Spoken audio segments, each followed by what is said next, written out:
First ever high jump Olympic gold medalist from New Zealand. Indeed, first ever podium maker in the high jump from New Zealand. World indoor gold and bronze medalist. Commonwealth Games gold medalist. Oceania record holder. The Flying Kiwi. Hamish Kerr.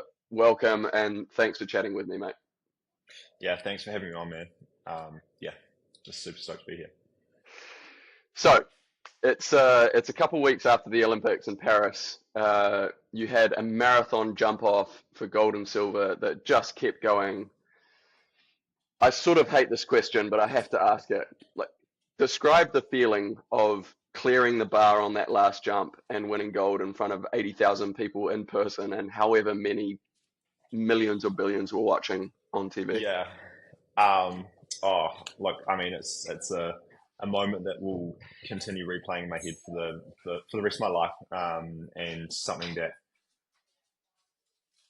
sorry, there's a bit of stuff going on in the background, so I might just have to edit that out. But yeah, so yeah, it was just amazing. Like I think I'm still in shock. I probably haven't fully kind of worked out what was fully going through my head, but I think at that time I was just free. Like I was stoked that for me that I executed my plan, and the timing of the jump was so good. And yeah, so when I kind of came down and the bar was still up, then yeah, it was just freedom.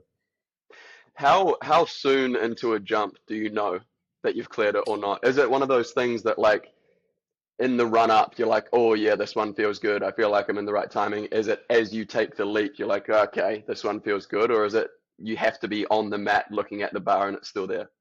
There's kind of like stages that you like go through, which kind of enable the next stage, I suppose. So yeah, you can kind of screw it up. If you screw it up at any point, you kind of know that you're going to struggle to clear. And so kind of each stage you progress through as kind of like a little tick, I suppose, mentally, like in the back of your mind. So yeah, for me, it was like my first probably three strides felt good. And that's sort of the strides that you build momentum, you build the speed, and then the next kind of phase of the jump is your curve, and that's what creates the rotation in the air. So that's also another kind of, if you get the speed right, then and you get the trajectory of that right, then that sort of enables the next stage of the jump, which is the takeoff. And so if you get the speed right, if you get the curve right, you know you want to back yourself and you want to know that that's going to be a good jump, and then once you put your foot down, it sort of takes over. And yeah, for me, for sure. In that final jump, like I put my foot down and I knew that I had the goods. Oh, that's so cool. Actually, I'm learning so much about high jump just from hearing you talk about it for about a I minute. think a lot of people are. Um, so the first thing that surprised me was that the curve of the run up helps with the rotation and the jump. That's really interesting. Second thing, when you talk about speed, I assume you're not talking about as much speed as possible. Is it about the right speed? Absolutely. Yeah. I mean, I guess you kind of think about speed as like if you if you're going full tilt, you can't control what's happening. It's almost like if you imagine running as fast as you can, and then someone jumps out in front of you, you're not going to be able to react to what's going on. You probably can't convert any of that speed to a change in momentum or a change in direction. And so that's obviously something that we need to do. We need to be able to change that kind of forward momentum into upwards momentum or height. So yeah, so it is a very fine balance of having enough speed to be able to do that optimally, but then also not too much that your body kind of goes out of shape or out of position, because it's sort of that's also as important as the speed is making sure that your positions are correct. So yeah, if you can have really good position, through the takeoff, through the curve, you can build speed, you can build more speed, but for the most part, you're wanting to kind of get the optimal of those two, and that's something that obviously we do a lot of training, and that's kind of what we're always sort of trying to optimize when we do all the stuff that leads into those big jumps. Yeah, nice. And so I've heard that jump offs are very rare, and I also heard that you haven't been in one before. Is that true? That is absolutely correct. Yeah, literally, I don't know if people realize how weird a jump off is. Like I have in my career, I would have done 200 competitions, and I have been in a position where the competition that I was in went to a jump off twice. Wow. Those two competitions have been both Olympic finals. Like Wow. literally, it has never happened in any single competition I've done. Obviously, Tokyo, I came 10th, so I wasn't in the jump off. There actually wasn't a jump off, as we all know. But that was the only time that I'd kind of experienced that even being a potential. And then the only one that I was actually in where the jump off played out was me in the final. So yeah, very very weird situation, and yet one that we'd probably talked about quite a lot, given how much of an impact Tokyo had.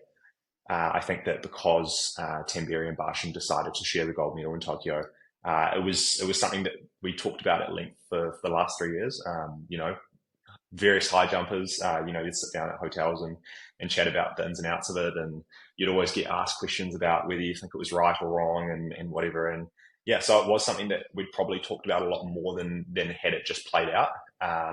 But yeah, it's very weird. Like it's obviously such a mental game, high jump. And then you add a huge kind of different mental challenge that no one had really experienced before. And what is the biggest competition that we do? Yeah, it was very odd. And just so everyone's on the same page, in the Tokyo Olympics, for gold and silver, they got to a situation where the two athletes could have jumped off, meaning that they, and correct me if I'm wrong here, Hamish, but they had missed all of the same heights. They have made all of the same heights for the same amount of times. So they were exactly equal going into gold and silver. And instead of doing a jump off, they decided to share the gold. And it was one of those moments in Tokyo that, it keeps getting replayed and replayed. And it's sort of one of those things that shows a bit of the Olympic spirit and unity and all that sort of stuff. And and then fast forward 3 years to this games, I am so curious if you're willing to share what happened on the field when it got to a jump off situation. What was the conversation? Who said what? Like how did it go? Yeah, so I suppose to add like a little bit to that as well in Tokyo, I think what was crazy is that obviously everyone knew what a jump off was, and you're bang on. A jump off is when two athletes who are first and second. It doesn't happen at any other placing. If you're third equal, you're third equal. If you're second equal, you're second equal. Whatever. It's only in first situation where they'd had one, and it's if you had the exact same number of misses throughout the whole competition. The height previous, if one person had cleared at first attempt versus second attempt, or at that kind of level, then you can pick, the person who clears it first wins or is winning. But if at the height before that, it comes down to total number of misses. And so if you had one miss at a really early height and then someone had one miss at two heights beforehand, they count as equal. And so Mm. that's what happened. So it's quite a hard situation to be in. We take 14 jumps during a competition usually, so it's pretty crazy to come to a stage where you've had the same number of misses. But yeah, anyway, we didn't realize that you could actually share. Everyone kind of just assumed it was something you just did, and that really set the precedent in Tokyo of them saying, well, why not share? And luckily, the official, knew the rules and sort of said, well, you can if you want to. And then, come forward 3 years, we were obviously in a similar situation. But I think for me, knowing what had happened and knowing how amazing that was for the sport, the history that it added to the Olympics and to high jump and to track and field, that kind of togetherness was amazing. And I loved that. But I also knew that the way to move forward would be to have a jump off.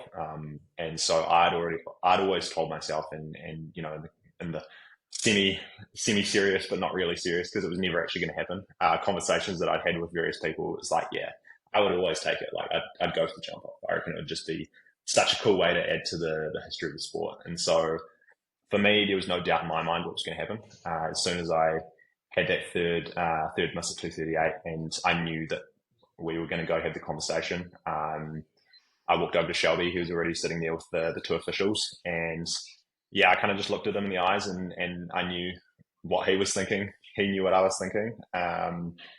And I just said, let's jump. And he was like, sure, let's do it. We just shook hands and off we went. That's awesome. What a moment. Yeah, it was pretty cool. And so I asked this of you when we caught up in Paris, but I do want to ask it again because I find it really interesting. I hope other people will too. You're used to doing 14 jumps in a competition.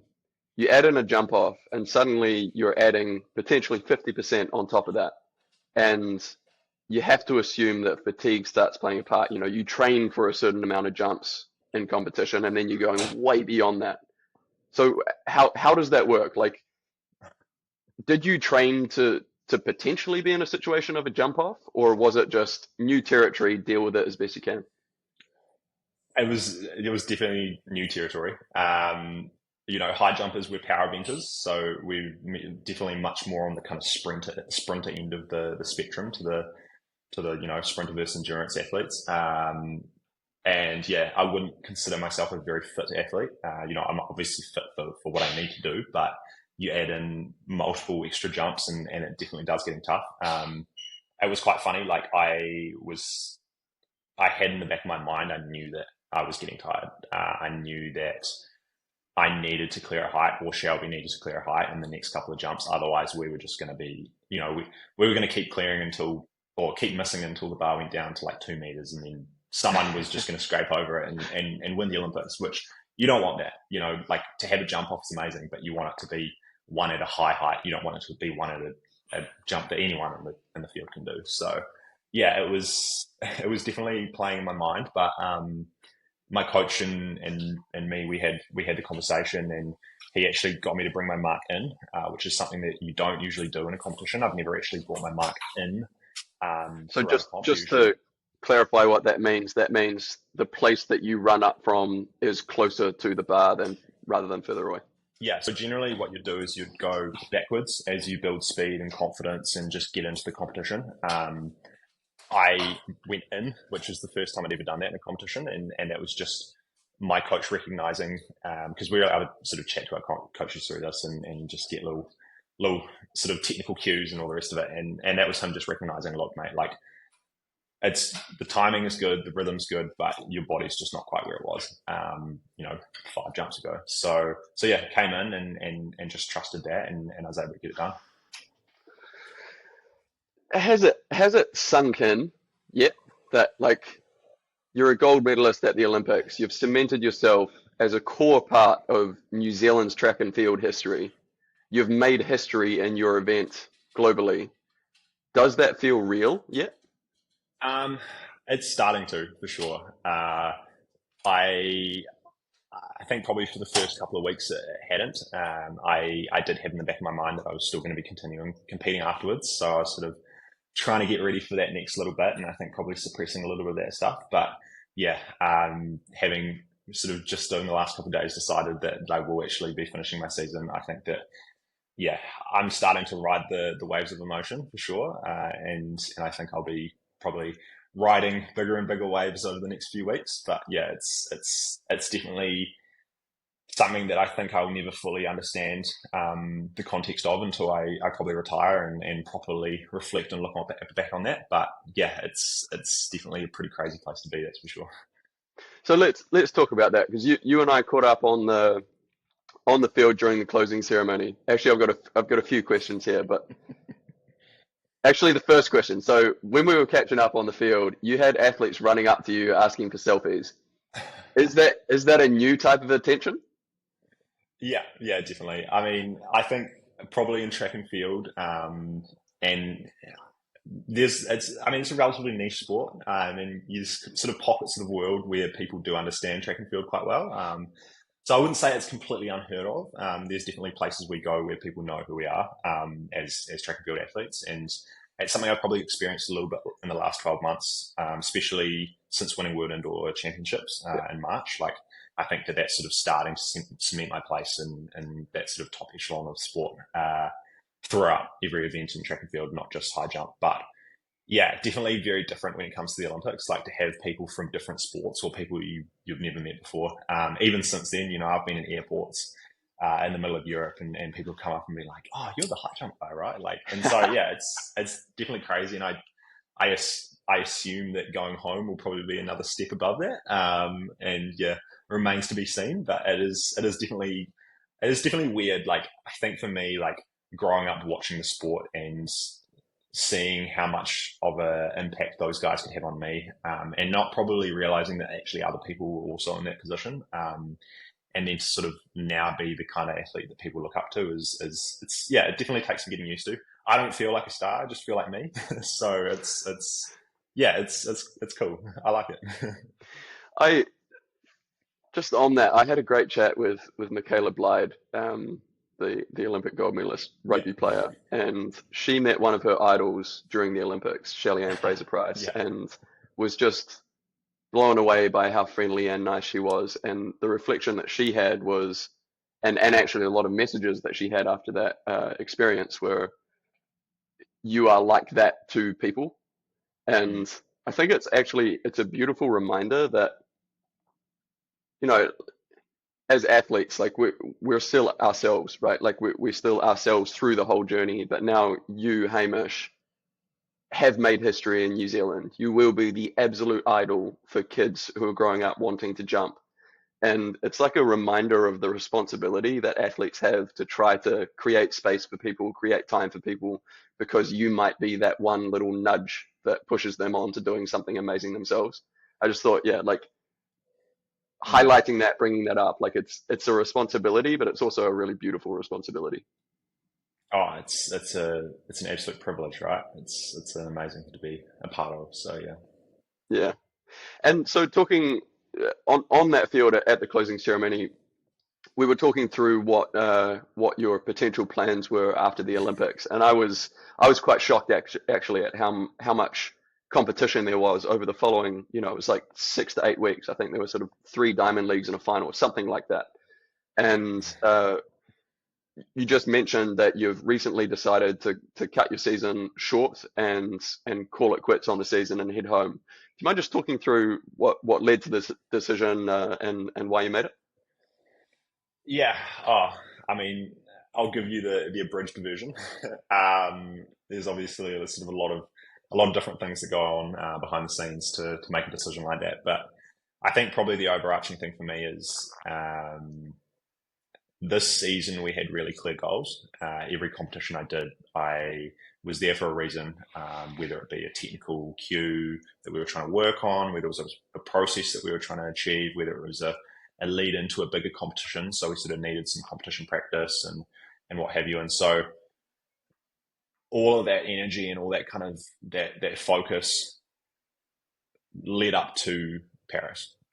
Paris being, the goal for the year, and the goal in Paris was to win a medal. And so then you get to Paris, and you have third attempts at heights in qualifying, and third attempts at heights early on in the final, and you dig so deep to get those, and you use all the tools that you've worked on, and really try to build throughout the season, and then it accumulates in not just a medal but the gold medal.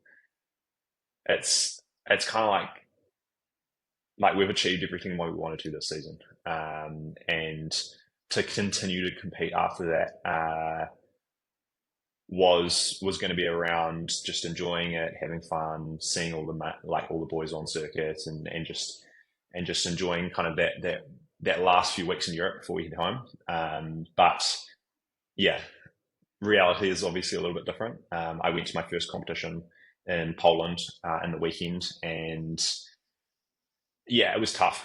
I'm sitting there trying to do a third attempt and going, I've done so many of these over the last few weeks. I just don't have a strong enough connection to this one. And so I think that, yeah, just to be able to have the courage to go, we've done everything we wanted to this season. We haven't done everything we wanted to this in my career. There's so many more goals that I want to tick off, and it definitely feels like there's a lot of connection to what I'm doing. But yeah, I just need a break, and Yeah. I need to be able to actually give myself the time to let everything sink in. Because that was a lot of thing. That was a big thing as well. Was that to be able to try and get into those comps and keep going, you do have to suppress a lot of emotion. You have to go back to all your techniques to how you can, cope and get up for big moments, even if you don't feel like they're big moments. It's something, all athletes deal with is how do you try and, create this space that you want to be in. And yeah, so I'm pretty happy. I feel like I need to get back and just spend time with my loved ones and just feel like a normal person and then just ride those waves of emotion. And that's what I'll be doing for the next few months. I love it. And I think something that people who haven't been at the highest levels of sport might not understand is the emotional toll that competing takes over time. Obviously, it's physically taxing, but when you are gearing up for a pinnacle event like the Olympics, the amount of emotional and mental energy that goes into just getting there and trying to compete at your peak is astronomical. But then add on top of that getting into a jump off for gold and Yeah. silver. Like I can't imagine how emotionally taxing that would have been. And it It also, almost feels like you dig into that well and you can, there's energy there and you can pull that energy out when you need it. And it feels like now that the season is done, and it's great because I used all the energy when I needed it. And now I tried to dig into that. I tried to dig into that well, and the well's empty. yeah. And it And that's also must okay. have added, That's totally. And I imagine it also must have added even more relief. Like it's so interesting that the word relief keeps coming up when talking about gold medals, because I can imagine when you cleared that bar, there's all of this euphoria, right? There's 80,000 people in the stadium screaming because everyone in that stadium was so involved in the jump off. But there's also just like like I've done it. It's over. Like I've achieved it. Was that the case? Like there was this big flood of relief alongside all of the other positive emotions? Yeah, oh, absolutely, 100%. I think for me that relief came from the fact that Tokyo was my first sort of big major event, and I made the final, and I was ranked about 20th in the world at the time. So making the final, 12-man final, came 10th. That was good for me. I was really happy. I went away feeling like I exceeded my expectations. I had a really good platform to then build on, and can only go up from there, right? Which you know is always an easy thing to say at the time, and then reality hits. And since then, I've had two world champs. I've failed to make the final. I've been ranked much higher in the world, and yet kind of haven't really been able to get through that qualifying round. And so I think for me, coming into this one, part of me was wondering whether I was good enough. I knew that I was one of the best jumpers in the world on any other day. But when it comes to the day that everyone else is jumping high and all the big dogs come out to play, I'd never really sort of stamped my mark on the event.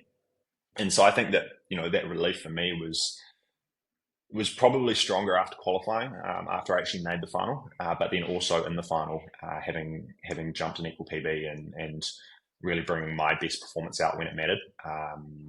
Yeah, it kind of made me realize that I am good for it. And Mm. because there was questions, you sit there and you wonder if you're good enough and whether there's just a little bit of your psyche that's just maybe missing. And yeah, I think I really proved to myself over that kind of 5-day period that it definitely isn't missing. It's hard, and you have to go to some dark places, but it's there, and I can use it when I need it.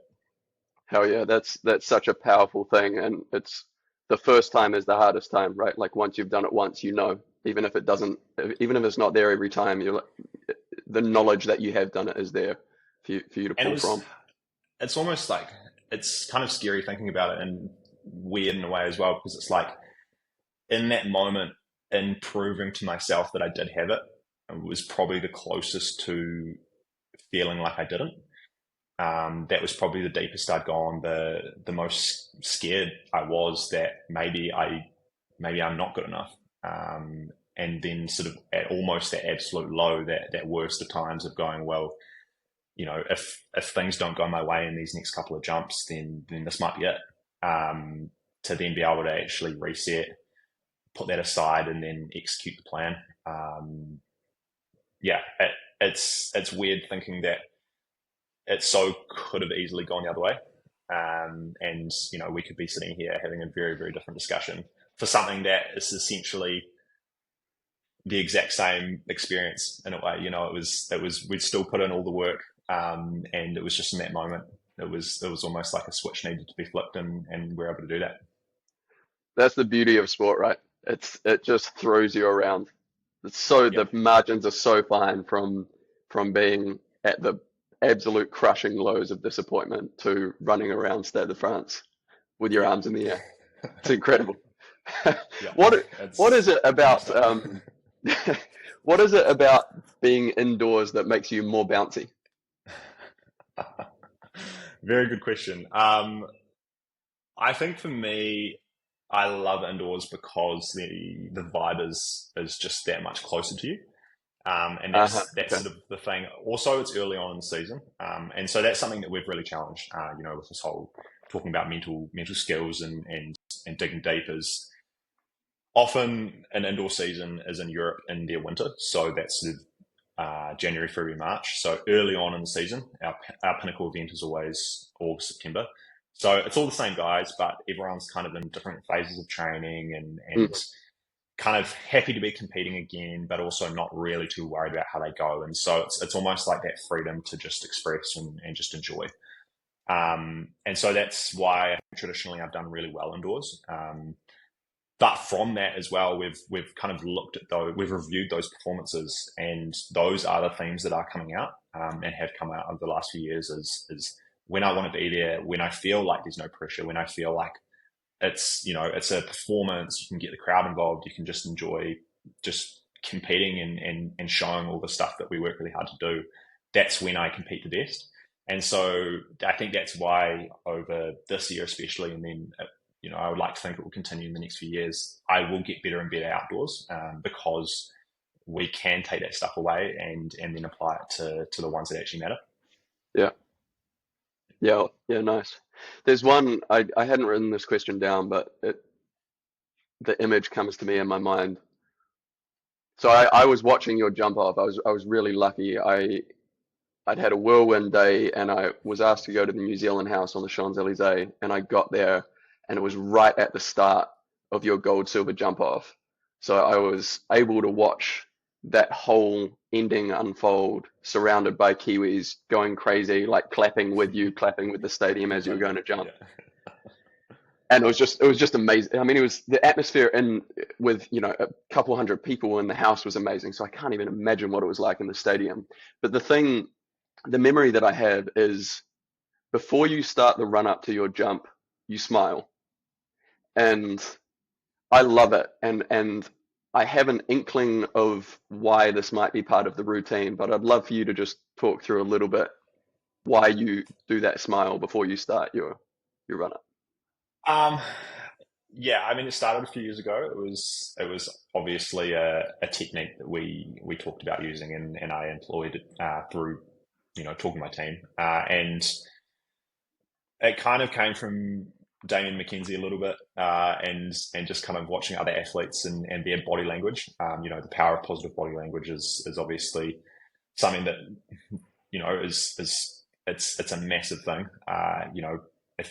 If you look like you're sad, you're probably gonna not perform the way you want to, and if you walk around like you're the man and have a big smile on your face, then you're gonna respond to that as well. And so yeah, so I think I started out by just the last thing I do before I jump is just remind myself of how much I love the sport and just privileged to be in that position, whether I clear or fail the bar. I get to travel, I get to spend time overseas, I get to do all these things that if you told 6-year-old Hamish that was going to be his job, he probably wouldn't have believed you. So yeah, I think that's kind of, it probably started as an artificial thing, but has now become very much a natural kind of just thing that I probably don't even realize I do it anymore. It just comes from a joy of what I do. Yeah, it's hard. We've obviously highlighted that. There are times where it's scary, but at the same time, like I'm so connected to it. It's something that I work so hard for, and I get some pretty cool results. So yeah, regardless of whether it's a positive result or a negative, it's always something that I feel really strongly about. And so for me, that's something that's pretty exciting. It does look authentic. Like I've seen other athletes do it where I don't believe them, Yeah. but it's really cool that it looks authentic.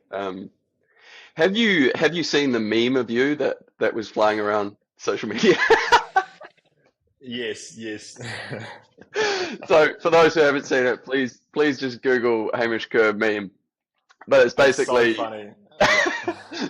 it's like Hamish, in the Olympic Stadium, running up to the jump and then just sort of plank flopping through underneath the bar onto the mat. A lot like with I don't know how to There's describe so that many theme different music. versions. Like I think the main one, the funniest one was like, "All right, I'll like try online dating again," or something, and it's just like, and then the comments are great as well because it's like, "How did that guy even make the Olympics?" Yeah. And then someone will reply me like, "He won." And they're like, "How did he win? Like, you didn't even clear it." Yeah, it's so hilarious to me the people like trolling you who are like they have Yeah, no idea that you actually went on to win the thing. But anyway, I just that's another amazing moment from the Olympics that I yeah. hope you can Gold treasure. medalist and memelord. What can't you do? Um, one last topic that I'd like to dive into a little bit, that I think is really interesting, that I also think is very misunderstood outside of the sporting world or within the general public. I'd like to go a little bit into the sort of the nitty gritty of making a living as a track and field athlete, because I think a lot of the world sees they see you on the world's TVs. They see the hero. They see this massive broadcast of the Olympics, and assume that that's your life week in week out, making bank. When you stop jumping, you'll retire to a life of leisure. Uh, and I Living the fast know life.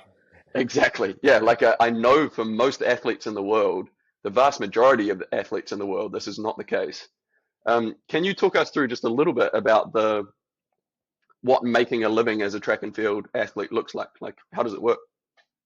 Yeah.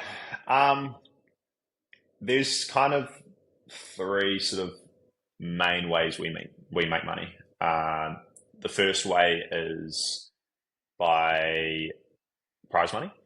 So when we go to competitions, especially Diamond League, Continental Tour Gold, which is sort of like the one to Diamond League, they pay prize money down to about eighth place. Um, but realistically, if you're not coming top three, you're not really making any money. You're probably covering a few nights accommodation. We get accommodation and travel paid for most of those meets, but Oh, nice. additional to that, we have to base in Europe, so Yeah, that's also something we have to look at. And so if you're not coming top three, you're pretty much covering your expenses. Just the next kind of area is government funding. Obviously, massively dependent on where in the world you live, and also what level you are, what world ranking you are. Obviously, a lot of that funding is tagged towards performance. And then the final way is sponsorship. So that is kind of the area that's a little bit less meritocracy, if that's a word. It's that's the stuff where you can create it. And yeah, sort of those are the three main things. And for New Zealand, obviously, it's completely different. Like, and say the US, for example, they wouldn't even have government funding. So you just take that out of the equation straight away, and yeah, it's purely sponsorship and prize money. But the general rule is if you're kind of under about top 10 in the world, you're lucky to make your money back. You're lucky to break even. If you're between about, I want to say about four and maybe fifth in the world to 10th in the world, you're maybe taking home a little bit every year, enough to then go home and not have to worry about trying to make ends meet until the next season. And then if you're kind of first, second, and third, and then sometimes fourth, you're going okay. But yeah, it's tough because you don't just slot into top four, right? Like yeah, you have to grind through that to get to where we are, and you have to put yourself out there. You convince the rest of the world that it's worth kind of supporting and getting behind. And then also the scary thing is that people really deeply care about our sport once every 4 years. And so as an athlete, if you're going in there 10th in the world going, if I don't perform here, like it's going to be another 4 years of shit. Yeah. It's pretty scary. And it's something that is definitely heavily weighing on every track and field athlete's mind. But yeah, I think for me, I never came into here to make money. This was always something that, I went to uni, I got a degree, then I fully committed. So I always had a backup plan. I always had, I was also very lucky. My parents helped me out when I was a young athlete, and those first couple of tours I went on, they definitely helped me and got me sort of pointed in the right direction. But yeah, it is tough. But I think at the same time, the world of good that we can do, the people we can touch, and the lives we can change, and also just the independence that we get from doing that. I think that's what's cool is, there's probably not a huge amount of people in the world who have to be so independent and have to really put down what they want to achieve and really grind towards that. So yeah, it's definitely on top of all the money stuff. There's a lot of different challenges, and so yeah, I think I'm in a position now where I'm probably starting to come home and be a little bit happier financially, but at the same time, like it is tough, and you really feel for a lot of those athletes who you can tell could be in good shape but just can't put it together, and potentially they have to go home and get a job to make ends meet for the rest of the year, and it is pretty tough. So yeah, it does look like a fun sport on TV, and it definitely is, but at the same time, we're all grinding pretty hard in the background to just even have the right and just earn that spot and be able to be there on the day. Yeah, I think it's really underappreciated how much an athlete like yourself has to gamble on themselves, because there are years and years and years of work put in for a tiny percentage of achieving the goal, right? And it's the I same mean, for every athlete. for me, I obviously can't speak to other people's experiences, but like for me, I moved to Christchurch in 2018 to pursue athletics. That was the reason I went down there. I graduated from university, so I sort of had that there. But I went to Christchurch. I moved in to a flat with James Sandlands, who's actually my coach now. So it was me, Oh, nice. Jimmy, and his now wife Hannah. Um, Jimmy was still studying, so he was on the student allowance. I was working 30 hours a week at Placemakers, which was like a local, it's like a local hardware chain. Uh, after rent, I had $100 a week to spend on food, gas, like anything else that I wanted to spend money on, which 100 New Zealand dollars, which is not it's not a huge amount. And then on top of that, I had to find money for travel and to go to comps, and that was probably my life for about 3 years. And yeah, we look back on it, me and Jimmy. We're obviously not living together anymore, but we look back on those times and knowing that it was literally like we wouldn't do things in the weekend because we just couldn't afford it.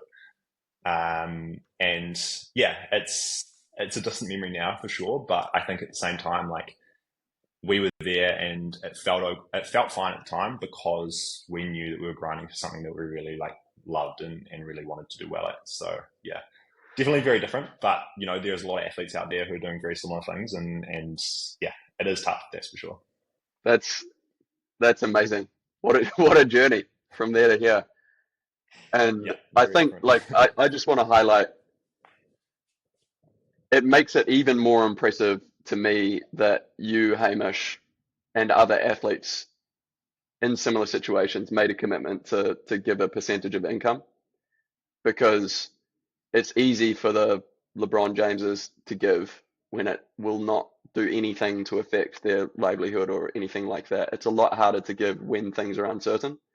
And so I just want to say a massive thank you, because I think that that commitment and that generosity is so incredibly special when things are uncertain, and when when you're not scratching to make ends meet so much anymore, but like you're not living in the lap of luxury. So massive kudos to you. I appreciate it. The world appreciates it, and I think that's probably a good place to finish. I've massively enjoyed this chat. I learned so much, and this is actually part of what I love about the Olympics and having been lucky enough to be there is just talking to athletes who are experts in their sports for a short amount of time, and you just get the deepest insight. And then the next time you go and watch that sport, you can actually appreciate it so much more. So Hamish, thanks a lot for taking the time, especially when you're, in the emotional waves and the emotional ocean. Um, Massive congratulations. All of New Zealand's proud of you. I'm proud of you.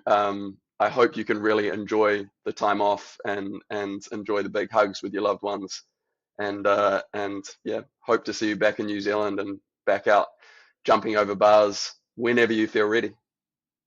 Awesome, mate. Hey, it's awesome to chat, and yeah, like you said, it's good for us to be giving back as well. But I think that's an absolute pleasure, and I've always loved to sort of give back and just involve everyone else as well, because it's so special to bring them along on this journey. Awesome.